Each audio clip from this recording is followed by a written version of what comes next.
నమస్తే, నా పేరు ప్రశాంతి. వై న్యూస్ కు స్వాగతం. జ్యోతుల ఫౌండేషన్ ఆటో కార్మికులు ఉచితంగా బియ్యం పంపిణీ చేసింది.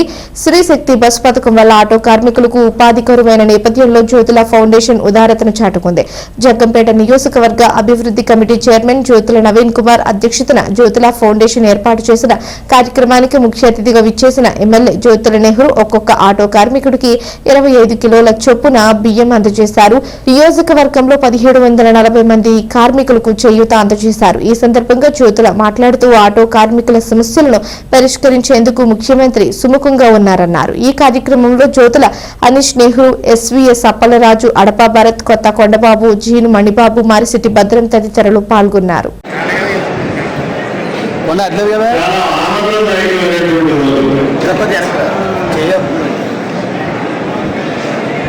మీ అందరికీ ఆటో సోదరులందరికీ అయినా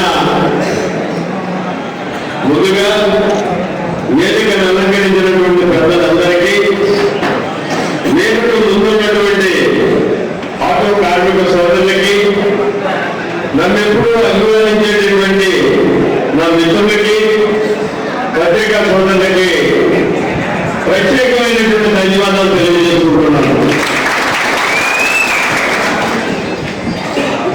నేను ముందుగా ఇవాళ నాకు ఆనందదాయకమైన రోజు అని ఎందుకు అన్నాను అంటే, నేను ఎన్నికల్లో వాగ్దానాలు చేశాను. 4 వాగ్దానాల్లో అతి కీలకమైనది, అందరికీ ఉపయోగపడేది నీటి సమస్య పరిష్కారం. నేను రోజు క్యాబినెట్ లో గౌరవ ముఖ్యమంత్రి చంద్రబాబు నాయుడు గారు నా పేరు హెచ్చరించి ఇది జ్యోతుల ప్రాజెక్టు ఇవ్వాలి అని చెప్పి శాంక్షన్ ఇచ్చినటువంటి పరిస్థితి. తాళ్ళూరు 50 రూపాయలు ఒక్కసారిగా శాంక్షన్ ఇచ్చి క్యాబినెట్ లో నిర్ణయం తీసుకోవడం అనేది చాలా అరుదైనటువంటి విషయం. మరి అది నాకు ఎంతకన్నా ఆనందమైంది. ఒక నీటి సమస్యని, ఒక వాగ్దానాన్ని, ఎన్నికలు ముందున్నటువంటి ఒక వాగ్దానాన్ని నేను అతిగా అభిమానించే ఒక రైతుగా, నేను పడినటువంటి కష్టం రైతు పడవలతో పోషించడాన్ని ఆశించేటటువంటి వ్యక్తిగా ఆ అవకాశం నాకు వచ్చింది. అంతేకాకుండా మొన్న పోయిన నెలలో క్యాబినెట్ జరిగింది. అందులో కూడా క్యాబినెట్ నిర్ణయమే తీసుకున్నారు. మల్లవరం ఎత్తుపోతల పథకం. ఈ 2 పథకాలతో మన నియోజకవర్గంలో సమృద్ధమైనటువంటి నీటిని మనం ఇచ్చేటటువంటి అవకాశం నాకు చంద్రబాబు నాయుడు గారు కలిగించాడు. ఎంతకన్నా నాకు కావాల్సింది ఏంటి, అందుకోసమే ఇవాళ ఒక ఆనందదాయకమైనటువంటి రోజు అని చెప్పేసి మనం చేసుకుంటాను. మరి నవీన్ తీసుకున్నటువంటి నిర్ణయం, ఇవాళ కార్మికులంటే ఆ రోజు చెయ్యాలంటే వ్యాపారపోతుంది. అంతేగాని చెయ్య ఎప్పుడైతే ఆగిపోదో అప్పుడు వ్యాపారాలు కూడా ఆగిపోతాయి. అటువంటి పరిస్థితుల్లో ఉన్నటువంటి మీ అందరినీ కూడా ఒక శిరు సాకారంలో ఒక ఆత్మస్థైర్యాన్ని మీకు అందివ్వాలి అని చెప్పి నవీన్ తీసుకున్నటువంటి నిర్ణయాలను మనస్ఫూర్తిగా నవీన్ నేను అభినందిస్తూ, మరి ఇవాళ మీకు జరిగిన నష్టం అని మాత్రం నేను అనుకోవాలా. ఎందుకంటే నష్టం అనేది నేర్చుకుని దాన్ని మరింత బలం చేసి మీకు అందిస్తే మీరు ఇంకా నిర్వీర్యమైపోయేటటువంటి పరిస్థితి ఉంటుంది. అక్కడికి కూడా ఇచ్చేటటువంటి కార్యక్రమం. దీనివల్ల మీకు జరిగేది ఏంటంటే మొత్తం అంతా కూడా సుసంపన్నం అయిపోవడం. కానీ రేపటి రోజు ఏంటి అని ఆలోచించకుండా ముందుకెళ్ళడానికి ఒక 2 రోజులు ఆహార పదార్థం మనకి ధైర్యంగా ఇంట్లో ఉండేటటువంటి పరిస్థితి ఉంటుంది. దాని ద్వారా ఎంతో కొంత ఒక ఎలుసుబాటు వస్తుంది. ఇవాళ జరిగేటటువంటి నష్టంలో ప్రతి ఒక్కరికి కూడా ఇళ్ల స్థలాలు ఇస్తాను అని చెప్పేసారు.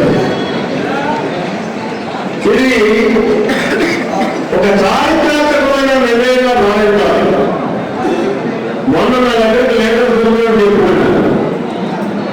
జగన్లో కావాలంటే జగన్లోనే ఇస్తాను, నువ్వు చేస్తున్నావు ఒక్కొక్కరికి అని చెప్పి. కానీ వేరే అయితే మాట్లాడుకోలేదు, నేను ఇస్తానన్నాను అని చెప్పలే. కానీ నన్ను అడగకుండానే ఇప్పుడు ప్రాక్టీస్ చేశాడు. ఖచ్చితంగా ఆలోచనటువంటి ప్రతి ఒక్కరికి కూడా ఎన్నో సవాళ్ళు జగన్లో కావాలంటే ఏ ఊళ్ళోనైనా సరే జగన్లోనే ఇస్తా, లేదు మామూలుగానే కావాలంటే అడ్డించేటటువంటి పరిస్థితి ఉంటుంది. ఇక నా ఊళ్ళోనే ఇన్సూరెన్స్ పథకం, ఈ ఇన్సూరెన్స్ అనేది అతి కీలకమైనది. ప్రతి నిమిషం ప్రమాదంలోనే ఉంటారు. మీరు రోడ్డు మీదకి వస్తే ప్రమాదం చుట్టూ గిన్నెలు కొడతా ఉంటుంది. అది మీ తప్ప ఎవరితో తప్ప ఎవరికైనా పక్కన తీసేయాలి. మళ్ళీ తిరిగి ఇంటికి వెళ్ళి నేను మంచం మీద పడుతున్న వరకు కూడా కాబట్టి ఆ వెంటాడే దాన్ని ఇది రీతిగా ఆడుకోవాలనుకున్నప్పుడు ఖచ్చితంగా మీకు పర్సనల్ ఇన్సూరెన్స్ ఉండాల్సినటువంటి అవసరం ఉంది.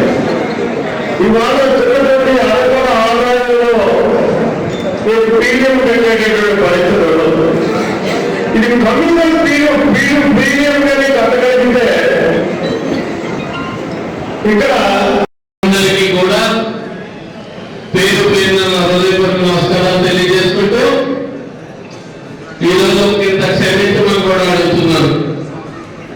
ఇది రాజకీయ మీటింగ్ కాదు, ఆటో యూనియన్ సోదరుల సమస్యలు తెలుసుకుని రాబోయే కాలంలో మనం ఎలా పరిష్కరించాలి అన్న ఉద్దేశంతో పెట్టిన కార్యక్రమం. అందుకని రాజకీయ వార్తలు తగ్గించినందుకు అందరూ కూడా క్షమించాలి ముందుగా. అలాగే ఎప్పుడూ కూడా యూనియన్లన్నీ కూడా మా వెంటే ఉంటూ మాకు ఎన్నో సహాయ సహకారాలు అందించి